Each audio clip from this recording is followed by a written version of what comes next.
Oh, they were explosive, and the numbers for Deshaun Watson were very impressive with relatively limited throws. He only threw the ball 20 times, but he completed 16 of them. That's 80%.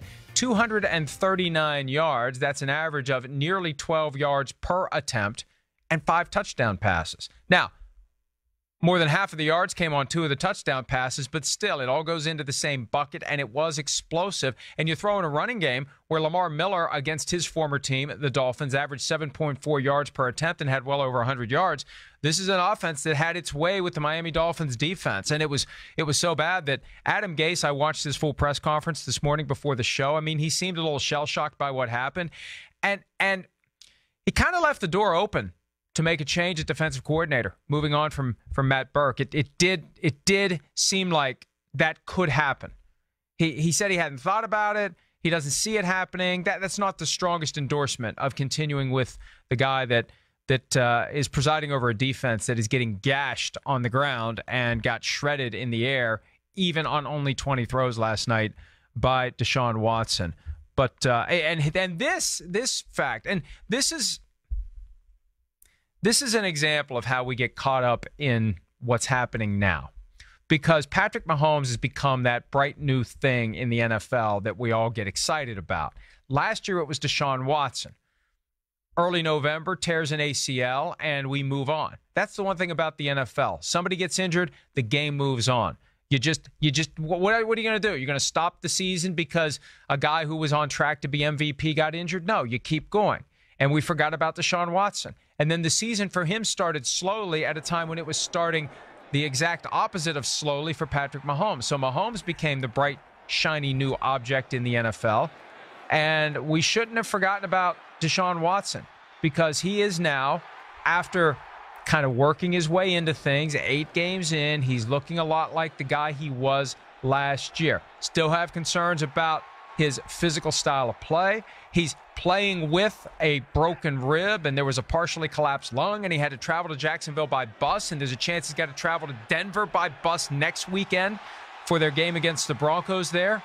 But Deshaun Watson looking every bit the guy that he was last year, and 34 touchdown passes in 15 games.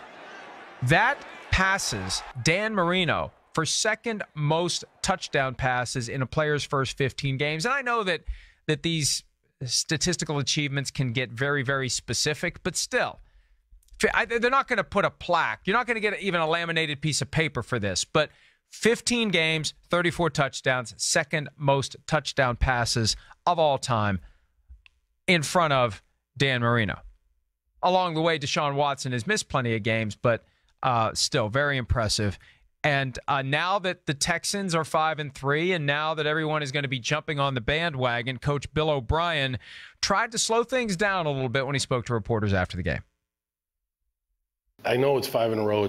It's really good. Like, I'm not trying to downplay that, but it's only 8 games in. Nothing's been determined, you know? So what have you done?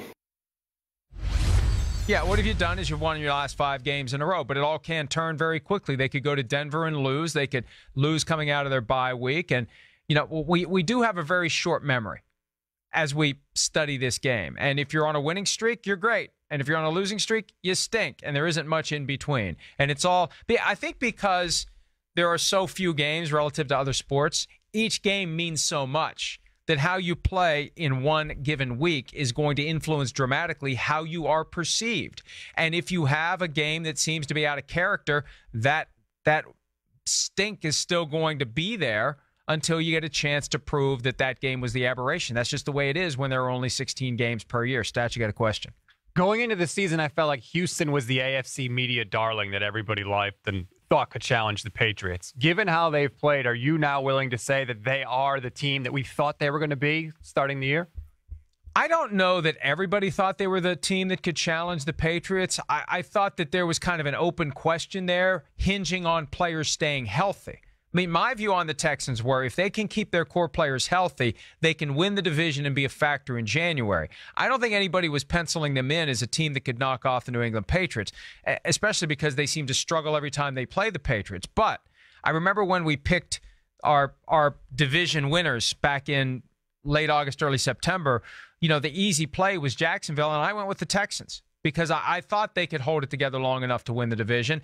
And that doesn't mean I think they're going to be able to win in the postseason. I hope that we see a Deshaun Watson, Patrick Mahomes matchup at some point in January. I'm not quite sure which guy I'd root harder for because I like both of them a lot. But I think that they are working their way to get to the team that they could be, but they're only one game away from losing a cornerstone player that's going to make everyone view them differently. And I think that's been the book on the Texans over the past several years. They can't keep all their key players healthy. If they ever could keep all their key players healthy for the balance of a season, then they could be a potentially dominant team. But we just assume that given the wear and tear, given the grind, given the physicality of the sport, somebody at some point who is one of the core players on the Texans is going to get injured, and it's going to be a factor. I've mentioned this Deshaun Watson, Patrick Mahomes dynamic for throughout the show, really, and we tripped over this, and it's become the question that we put out on Twitter that we're going to take your input on and see how the poll works out. I think I know how it's going to go because I think we do get too caught up in new. But between Patrick Mahomes and Deshaun Watson, which guy do you want for the next 5 years? And I don't think it's as an easy a question as you think, because when Stats posed it to me, I don't even think I took a nanosecond break. I just blurted out Patrick Mahomes. I didn't even say this is a tough question. Patrick Mahomes. I couldn't believe how quickly you decided. Yeah, but you know what? Now that I've thought about it a little bit more, yeah, I mean, maybe. Look, we haven't seen. We've seen the peaks for Patrick Mahomes. We haven't seen the valleys yet. And there are now 7 games of film that are out there for any defensive coordinator to study. And maybe at some point they throw some hurdles out in front of Mahomes that he can't handle. I think he'll be fine. I love the way he improvises in a very controlled way.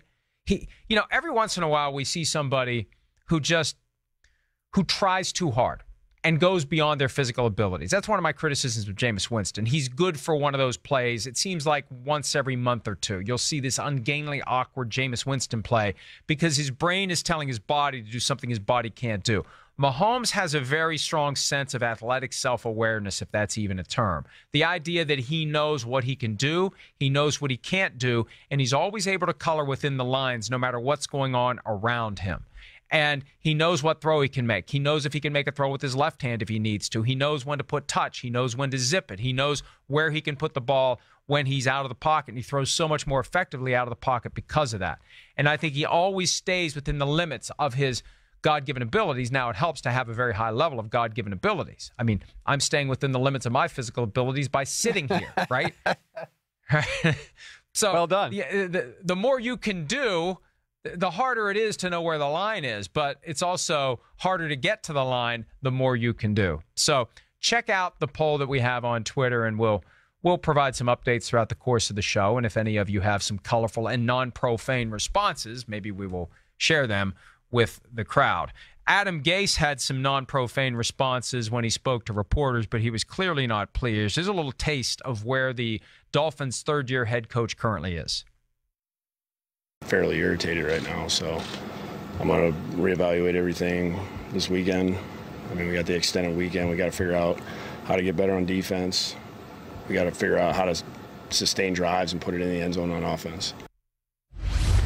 Yeah, and look, it's not going to be easy because there were a lot of injuries, especially on the offensive side of the ball, receivers injured, and Devontae Parker stepped up. If they're showcasing him, they did it well. 6 catches for 134 yards for Devontae Parker last night. The problem is if you trade him, who's playing receiver for the Miami Dolphins? There was a thought that they were going to move on from him because they're getting to the point where they have to make some big decisions financially, and maybe one way you avoid those decisions is to just trade the guy like they did with Jarvis Landry when they were looking at the franchise tag for him. So the Dolphins have lost their way after starting 3-0. The adversity from last year has returned. This year it feels more self-inflicted, although injuries aren't really self-inflicted. But last year it was a bunch of external things that conspired against the Dolphins. This year it's just the Dolphins not being able to be consistent, not sustaining the things they did earlier in the year, and not having Ryan Tannehill as a factor. I mean, it was fun when Brock Osweiler beat the Bears, but now he's lost 2 in a row, and he's lost 2 in 5 days. That's the thing about that short week. Man, that short week is like an all-in bet in poker. Like, because you got 5 days, and there's a chance your team's going to be dramatically better or dramatically worse in the course of 5 days. Look at the Dolphins. They were 4-2 on Sunday morning. 4-2. And now they're 4-4. And the Texans were 3-3. And now they're 5-3, 5 days later. Your fortunes can change quickly when you look at that Sunday to Thursday. You look at those two games together, and we saw it work out well for the Texans, and it hasn't worked out well for the Miami Dolphins. And the Dolphins go into their mini-bye, and we'll figure out if they do anything to make some changes. Coaching staff-wise, as I said earlier, Adam Gase didn't exactly slam the door on changing defensive coordinators, but, that just reeks of desperation. And it's just an effort to try to turn things around on the fly, and I don't think it ever works very well. How many times, there's nothing standing out for me, Stats, where someone has fired offensive coordinator in season. Well, I have one example. Other than the one example I'm thinking of, mid-season changes to coordinators on either side of the ball typically does not result in a dramatically good outcome, although there is one example I can think of, and it's probably something you should be remembering in a very negative way. Yes, I remember. That would be the Baltimore Ravens when they won the Super Bowl. Is that what you're referring to? That was December of that year. Cameron got the thanks for nuttin', see you later, and Jim Caldwell took over and propelled the Ravens offense to the Super Bowl that year, where they beat your San Francisco 49ers. Hi, I'm Mike Tirico, and thanks for watching. Make sure to hit subscribe for the latest news and highlights from NBC Sports.